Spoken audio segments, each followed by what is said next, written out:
Wow, wow, wow. So Texas beats Oklahoma State 41-34 in another nail biter, close game. I called it. I said it was going to be a close game. Texas loves playing close games over the past 3 years or so, and this was no different here. Joseph Ossai, man, let me get to this guy. 12 tackles, 7 tackles for loss, 1 forced fumble, 1 fumble recovery, which were on 2 different plays, and 3 sacks. I haven't seen a Texas defender have a dominant performance like that in forever. This guy is legit. This guy he was carrying us all game long. Signed Tylan Graham. I'll give Tylan Graham some credit too because he played great as well. But man, this Joseph Ossai is something special, man. Projected to be first round pick next year, and our D-line's getting more and more pressure. But let's get to the game itself. Sam, he didn't have a good game once again, but he was gritty, 18 of 34, 169 and 3 touchdowns. Our guys couldn't get open. We still have that problem there at Texas. Joshua Moore couldn't get open at all. No one could get open besides maybe Jake Smith. But besides that, no one could get open. That's our problem at Texas. I'm not sure why. The play calling was still pretty bad. But even if Sam Ehlinger's not playing his best game, you know he's going to show up in the fourth when his team needs him most. And he did that. He extended some plays, converted some fourth downs, and, you know, ended up winning the game, man. We won the game because we forced Spencer Sanders into 3 turnovers, the 2 fumbles, and then the interception, the boneheaded interception. We could have had another one, but that's how I said we were going to win this game. If Spencer Sanders was going to turn the ball over, I'm letting Spencer Sanders beat me and not Chuba Hubbard. Anybody but Chuba Hubbard. And Tylan Wallace had his great game with 11 catches, 187 to 2 touchdowns. I'll get to the DBs in a second. But I told y'all we needed to get pressure on Spencer Sanders, force him into some boneheaded mistakes. And that's what he did. He's a turnover machine. Chuba Hubbard, 2.9 yards per carry. I think that's the lowest of his career. That's how we won the game. What does this mean for Oklahoma State? Their playoff chances are over. So that means the Big 12 playoff chances are over. Kansas State lost as well. Not that they really had any of a real shot. But the Big 12 is done.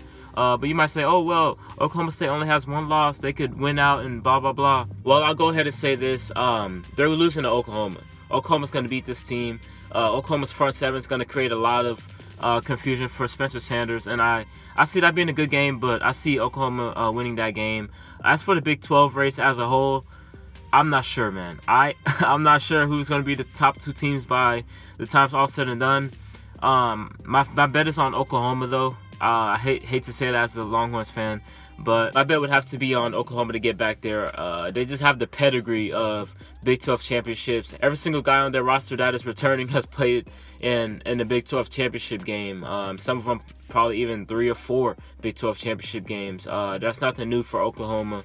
So I'm expecting them to be there. For the other team, I don't know. Texas still has a shot. Kansas State just lost, like I said earlier. They still have a shot, though. Oklahoma State still has a shot. West Virginia, who beat Kansas State, has a shot. That's who Texas plays next week at home. I'm not looking forward to that game at all. But there's still problems at Texas. This was a good win and all that, but there's still major problems at Texas. And some Texas fans even went as far as to saying that this win actually hurts us in the long run because this might allow Chris Del Conte to keep Tom Herman for an extended period of time, for another year or so. And I guess it is what it is at this point. I'm numb to the pain, so if we lose to West Virginia next week, I would not be surprised. I'm just going to say it right here, right now. But this was a good win. Our DBs still don't have fundamentals. Our DBs still don't have proper technique. Our DBs still don't turn their heads around on deep balls. Our DBs are getting pass interference calls. I called like 5, 6, 7 of them. I posted it on my Instagram. I'm probably going to post some clips right here, right now. Our guys have no fundamentals. Our DBs have no fundamentals. And Tylan Wallace did everything he could for Oklahoma State to win that game. But Spencer Sanders and Joseph Ossai didn't want that to happen. There's definitely problems for Texas moving forward. Sam has not been good this season. Yeah, he leads the FBS to touchdowns, total touchdowns or something. He hasn't been playing good. This is not Sam Ehlinger standard. He's just going to have to play better moving forward. Not to rain on the parade here. Let's enjoy this win, man.